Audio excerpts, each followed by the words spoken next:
This is TWiT. Those of us who have been using Macs since 1984 are very familiar with Clarus the cow dog. Dogcow, please. Dogcow. Pardon me. Oh, God. Oh, I deserve to be spanked for that. Woof. Woof. Woof. Move. That is back. Clarus is back, baby, in the new Mac OS Ventura printer dialog, at least according to the Shadow Facts blog. This is on the left, the original Clarus the Dogcow. A little character. I think that the problem is the new one has the ear goes up instead of like a little wagged. Look at the front ear. It doesn't wag down properly. That's what my own. because this one is vector, so you can scale it all the way up.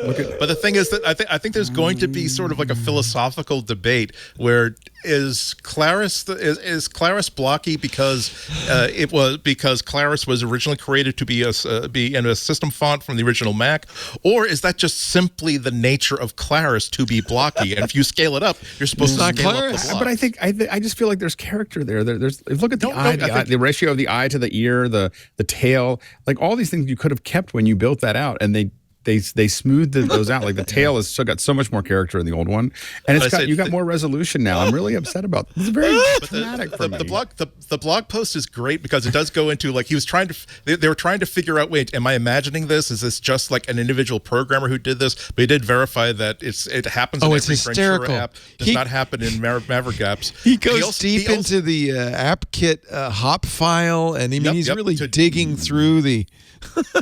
This is the payoff for scrolling to the bottom is a link to a PDF version of the new Vector Clarus. And yes, I did download it. And yes, I did scale it up to be like absolutely huge. And it's like, you know what? I'm not willing to say that this is the Clarus that I grew up with in the 80s. However, perhaps it's like on Iron Chef, like on the Netflix version. You don't get Chairman Kaga, you get Chairman Kaga's nephew. Yeah, introducing the Iron Chefs. I think this is Clarus's nephew.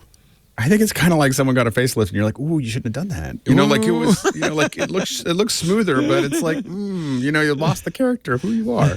So I think that Dolly. It's a Dolly version of. Let's zoom in on Clarus, the dog. There's not as cow, many wrinkles, but PDF. You've lost how big can it go get? In forever. You can get as long as you want. But I think that there was just some easy stuff that you could have kept there. That's all I'm saying. Okay. I saw this. I almost opened up Infinity Designer. I was like, I got to do this again.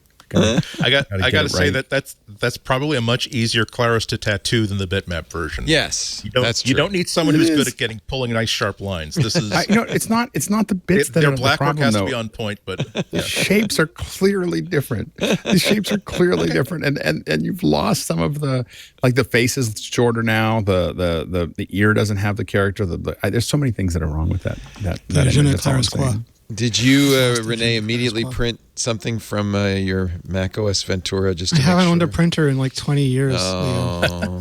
Here's the history of the dog cow. Clarus the dog cow. Move.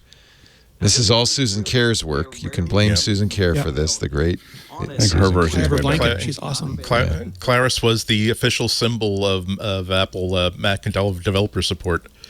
So this is like it used to be like in 1985, like it would be you would suck up to any member of the developer team you bumped into at Macworld because they would probably have a green move pin, and you just want to make sure you have a move pin or else you're not one of the cool kids. I want a move pin. That's in somebody's. Isn't there a famous story where like Steve goes, we're getting rid of everything. We're getting rid of all this old stuff. And they're like, Steve, you can't. It's history. It's like, you tell them they have 24 hours to salvage anything that they want or it's going to be gone. And then so I think all that stuff is in people's garages now. I managed to buy like an official Clarus Move watch before the hammer fell down on all the licensing stuff. Now it's like there are three watches that I own that I'm scared to wear. One is the beautiful watch that my mom gave me for my 21st birthday, which is too nice to wear. The second is my Millennium Falcon watch that I bought 3 of because I loved it so much, and now I'm down to my last one. And I don't want to break it. And my Clarus the Dogcow watch because again, it's too nice. I don't want anything to happen to it. Here is a Clarus the Dogcow merry-go-round rendered in QuickTime in 1991. Each video took over 24 hours on a Mac 2FX. It was hard to do this stuff back in the day. Oh, yeah. We've come a long way.